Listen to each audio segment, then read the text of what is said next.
aluna, olá querido aluno. Chegamos finalmente aqui à última aula da nossa trajetória nesse curso sobre propriedade intelectual, direito e ética.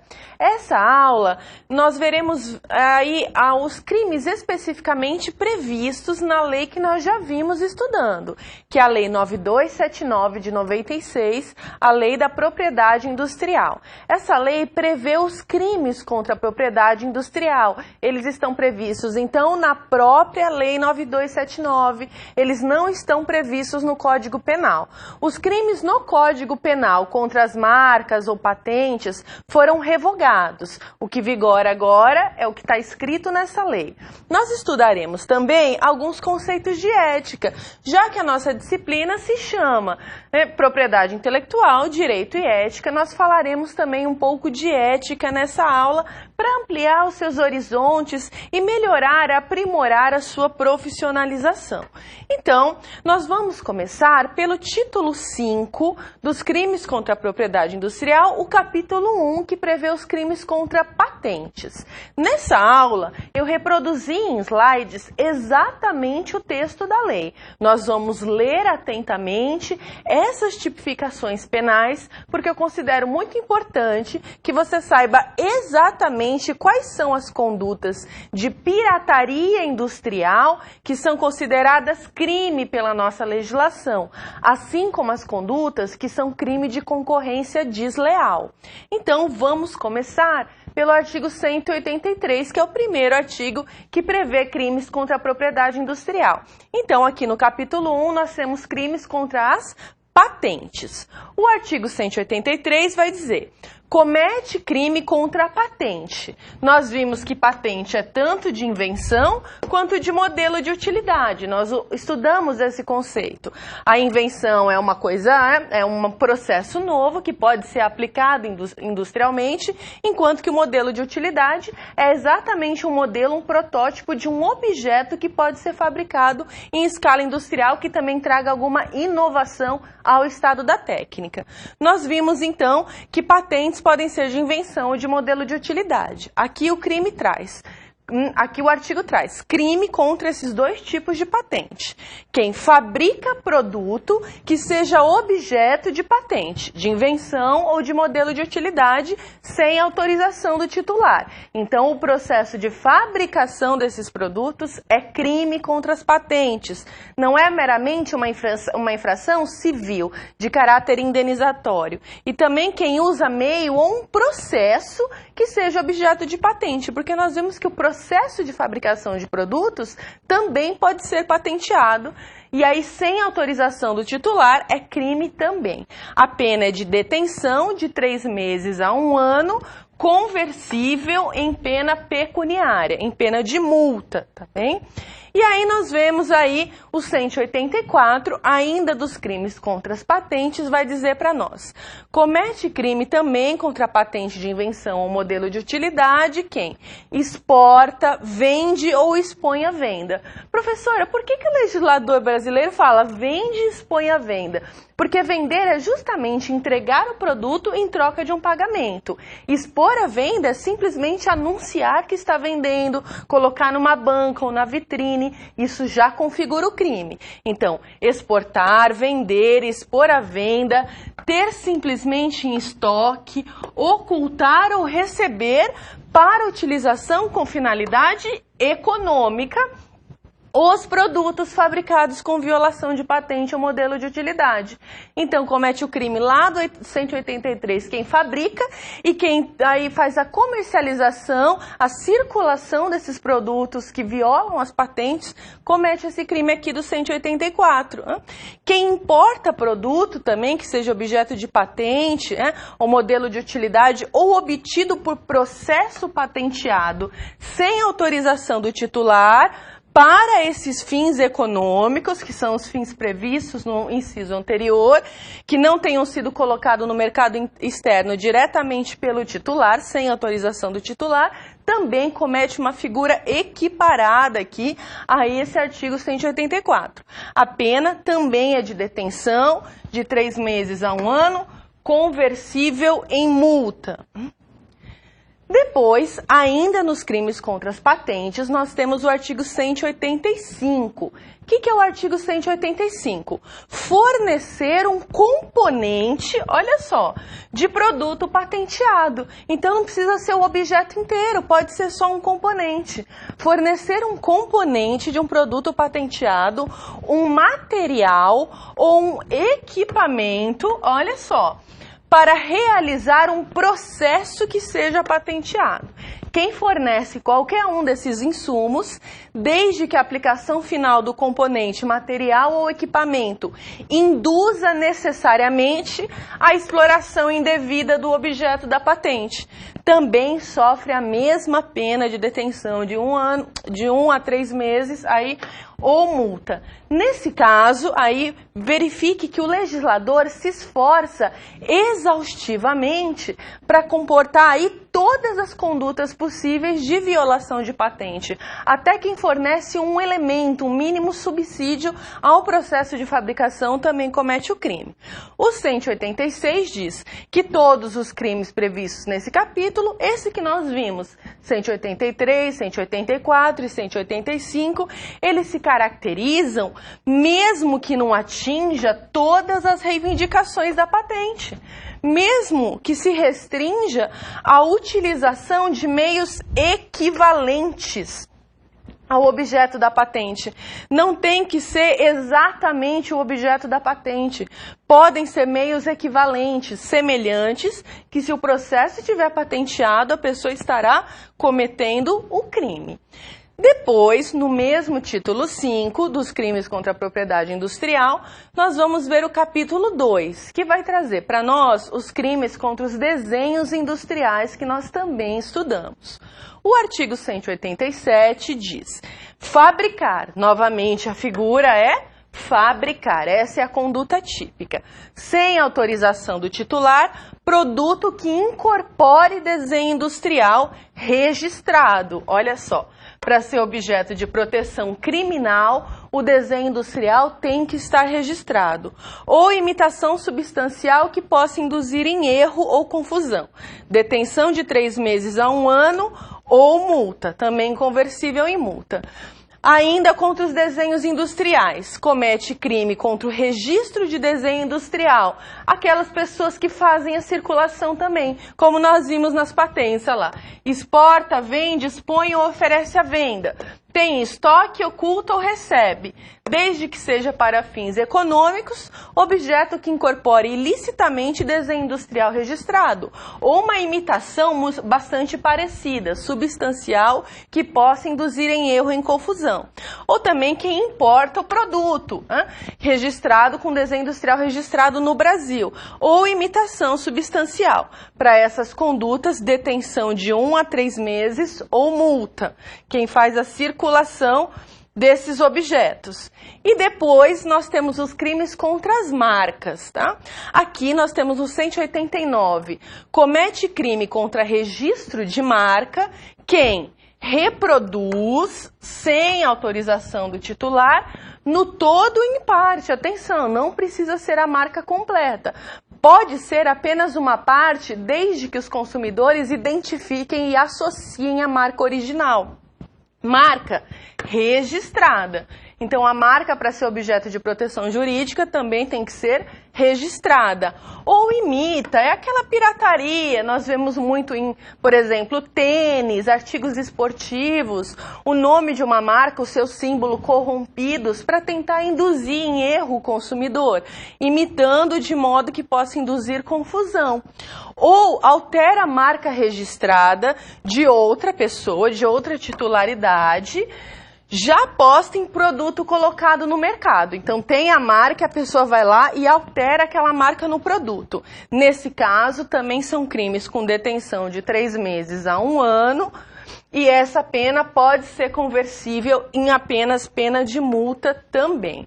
Ainda nos crimes contra as marcas, o artigo 190 vai dizer para nós: comete crime contra registro de marca quem importa, exporta, vende, oferece, expõe à venda, oculta ou tem em estoque produto assinalado com marca ilicitamente reproduzida ou imitada, essas pirateadas mesmo, no todo ou em parte, sempre lembrando disso. Produto de sua indústria ou comércio contido em vasilhame, recipiente ou embalagem que contenha marca legítima de outrem.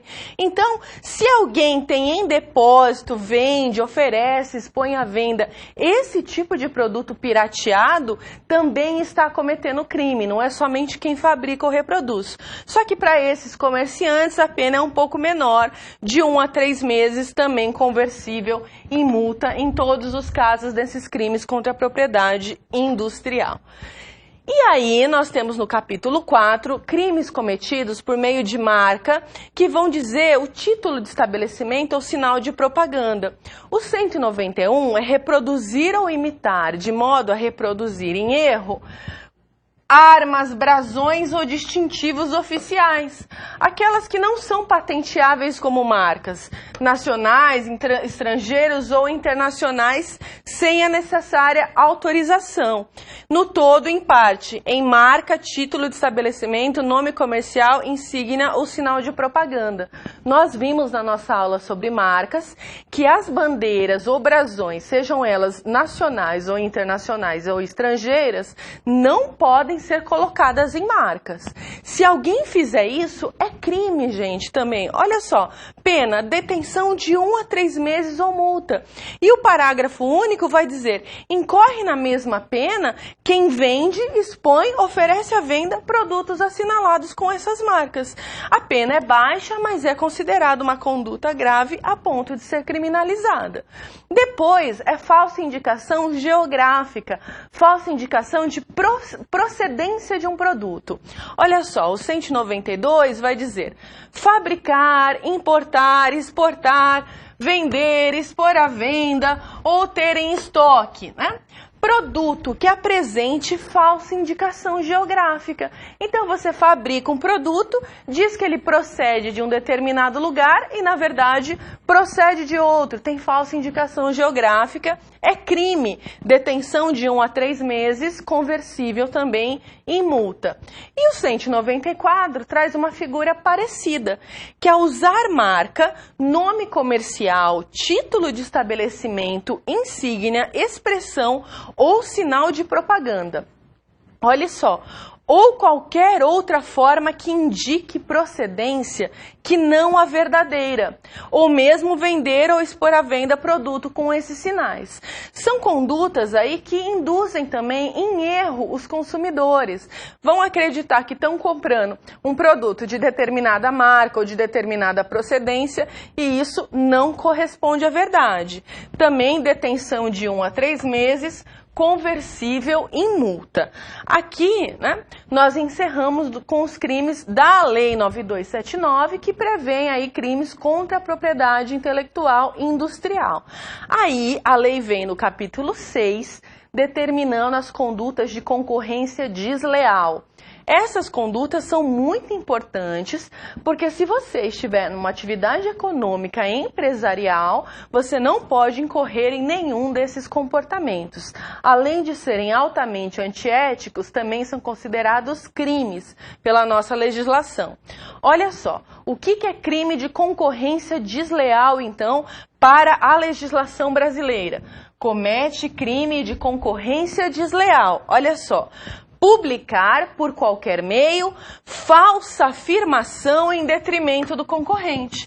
Você espalha um boato, qualquer coisa em detrimento dos seus concorrentes para obter vantagem. Que tipo de vantagem? Pode ser qualquer tipo de vantagem.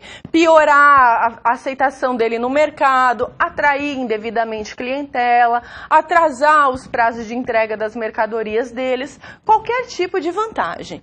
Ao 2, presta ou divulga sobre concorrente falsa informação com o fim de obter vantagem. Aí, nesse caso, não é publicar. Aí a conduta, ao invés de publicar, é prestar a falsa afirmação, ou fornecer por qualquer meio, mesmo oral.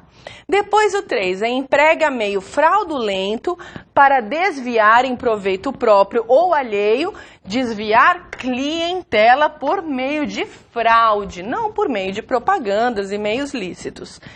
4, usar a expressão ou sinal de propaganda alheio, imitar ou criar uma confusão, dar um jeito de que o consumidor não consiga identificar de onde mesmo vem aquele produto ou aquele anúncio. Também, usar indevidamente nome comercial, título de estabelecimento ou insígnias alheios, ou vender, expor, oferecer à venda ou ter em estoque produto com essas referências, tá bem? Substituir pelo seu próprio nome ou razão social o produto de outrem, né? Colocar no produto do outro a sua marca, o nome ou razão social desse sem o seu consentimento. Atribuir-se como meio de propaganda, recompensa ou distinção que não obteve, algum tipo de prêmio, algum tipo de homenagem. Né? Vender ou expor ou oferecer à venda em recipiente ou invólucro de outrem, produto adulterado e falsificado. Quantas pessoas não pegam embalagens de perfumes originais e colocam produtos falsos lá dentro? Ou dele se utilizar para negociar com produto da mesma espécie, embora não adulterado ou falsificado, se o fato não constituir crime mais grave. Dar ou prometer dinheiro ou outra utilidade econômica a empregado de um concorrente para que o empregado, faltando ao dever do emprego, lhe proporcione vantagem. É um tipo de espionagem industrial. Você subornar o empregado do concorrente para ele lhe dar algum tipo de vantagem. Passar informações, boicotar o concorrente ou algo do tipo. Depois, receber dinheiro ou outra utilidade, ou aceitar promessa de paga ou recompensa para, faltando ao dever de empregado, proporcionar vantagem ao concorrente do empregador. Essa é a conduta do empregado que aceita o suborno. Depois, divulgar, explorar ou utilizar-se sem autorização de conhecimentos, informações ou dados confidenciais. São condutas de espionagem industrial e empresarial, utilizáveis na indústria, comércio ou prestação de serviços. Excluídos aqueles, claro, que sejam de conhecimento público ou que sejam evidentes para um técnico no assunto. E que também teve acesso em relação contratual, empregatícia, mesmo após o término do contrato. E depois divulga, explora ou utiliza sem autorização de conhecimentos ou informações obtidos indevidamente. Essas condutas também são crimes contra a concorrência, crimes de concorrência desleal.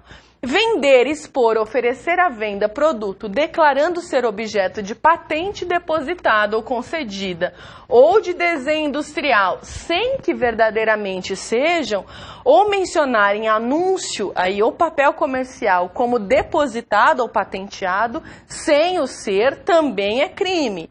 Divulgar, explorar, utilizar sem autorização de resultados de testes ou outros dados não divulgados, cuja elaboração envolva considerável esforço, que tenha sido apresentado a entidades governamentais como condição para aprovar a comercialização de produtos.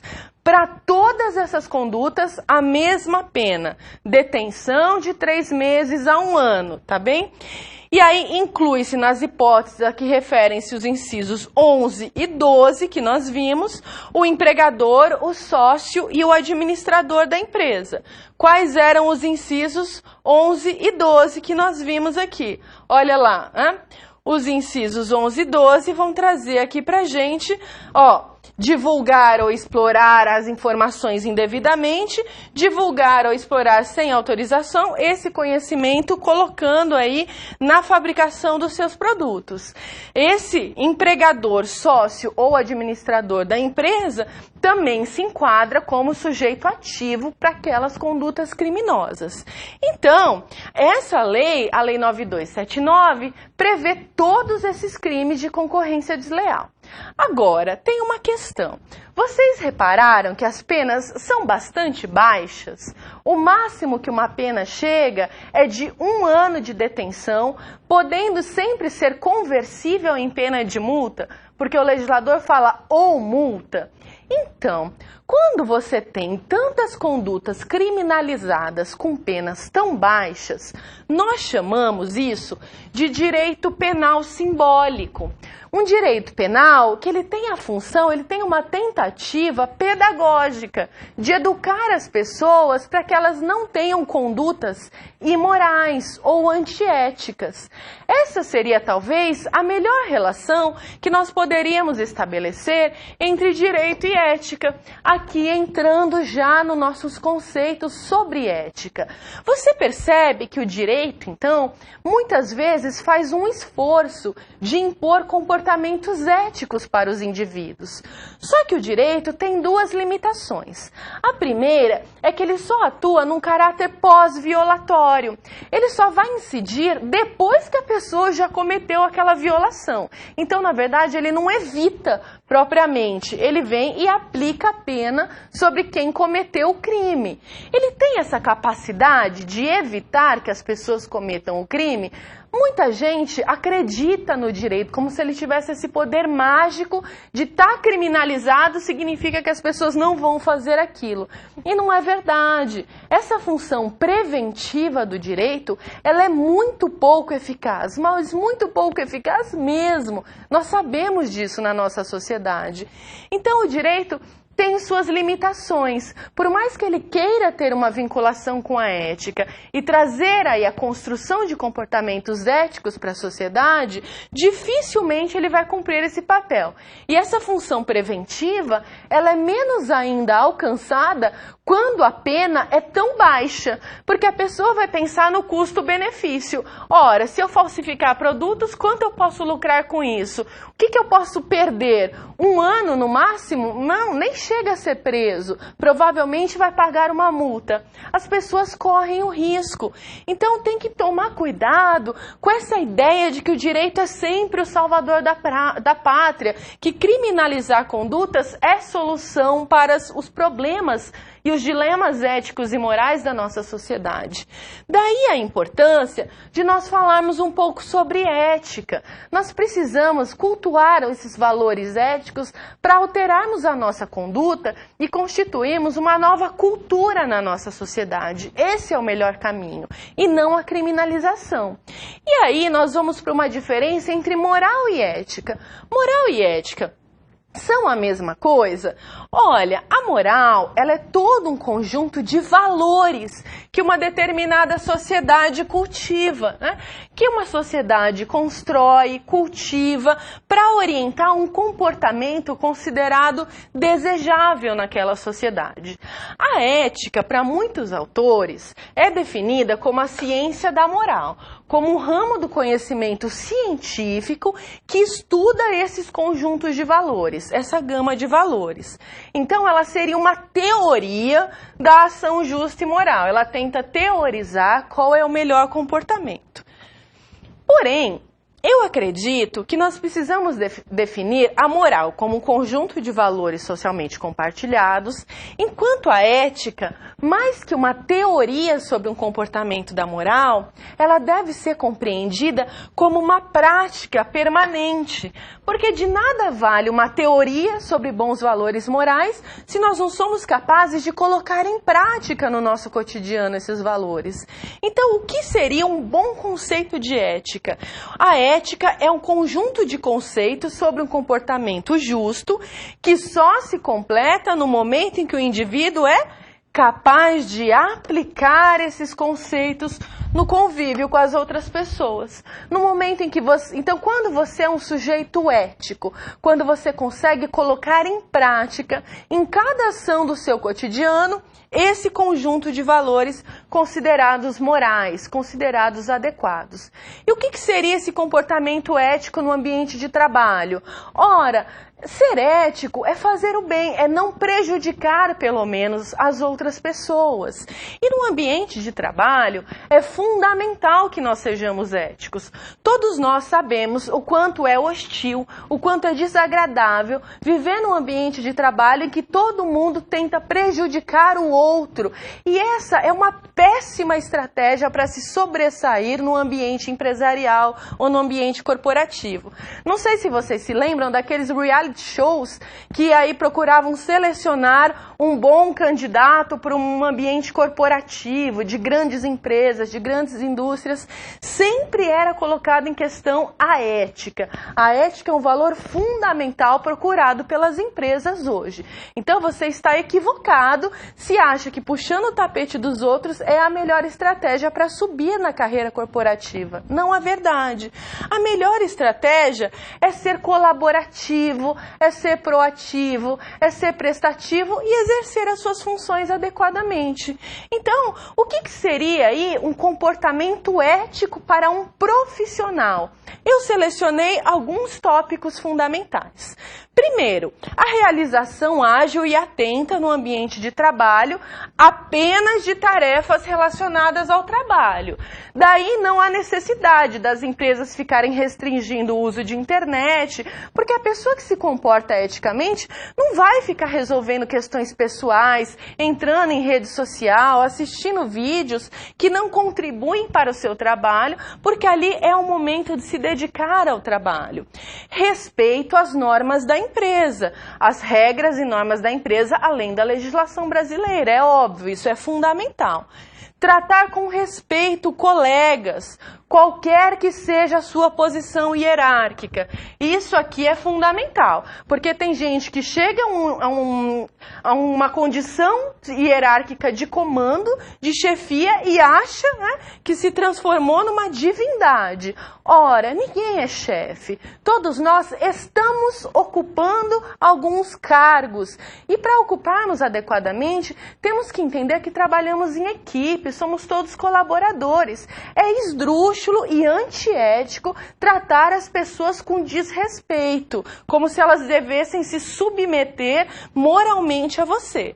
Cumprir todas as suas atribuições. Ou seja, uma tarefa e um prazo te foram entregues, cumpra essas atribuições com o maior desvelo e dedicação possível. Não está fazendo nada além do que as suas atribuições laborais.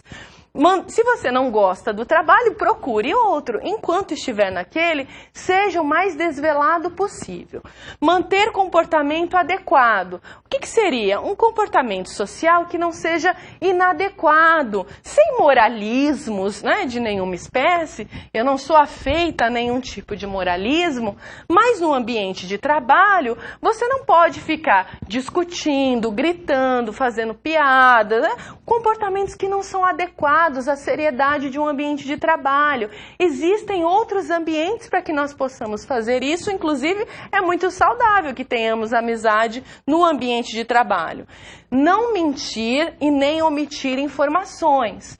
Isso daqui também são coisas fundamentais. Tem gente que mente e muita gente que omite. Tem uma informação e fica guardando aquela informação, não compartilha com os colegas para se beneficiar. Ora, dificilmente essa pessoa vai ter sucesso profissional, está equivocada com esse comportamento. E tratar bem os clientes sempre, porque quando você está lidando com o público, você é a empresa, você representa a imagem da empresa. Então, resguardar em público a imagem da empresa também é um comportamento fundamental. Nada mais é do que um comportamento de ética profissional. Além desses comportamentos básicos que eu selecionei, ainda vamos falar um pouquinho de ética empresarial. O que seria ética empresarial? Essa que se é uma empresa em relação a outra nas atividades de concorrência. Não incorrer em concorrência desleal. Eu coloquei assim genericamente porque o legislador legislador já detalhou todas as condutas que significariam concorrência desleal. Então, não cometer concorrência desleal, não porque é crime, com medo da sanção penal, simplesmente porque esse não é um comportamento ético, não é necessário isso para ter sucesso pessoal, profissional e financeiro. Não sonegar tributos, obviamente, é fundamental. Preservar o meio ambiente, cumprir a legislação e a função social da empresa.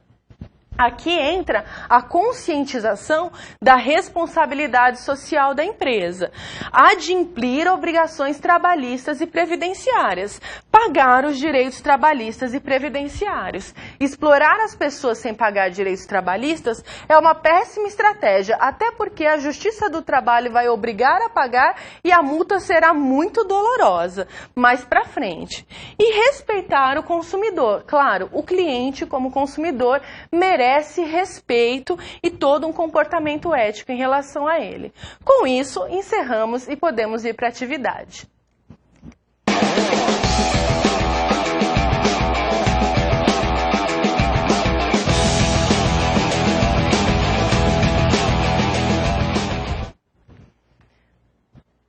Bem, vamos realizar a nossa última atividade de disciplina. Para essa eu preparei um caso, um probleminha, que diz o seguinte: o engenheiro X encontrou o computador do seu colega desprotegido e, ao expandir a tela, deparou-se com o protótipo que um colega estava desenvolvendo.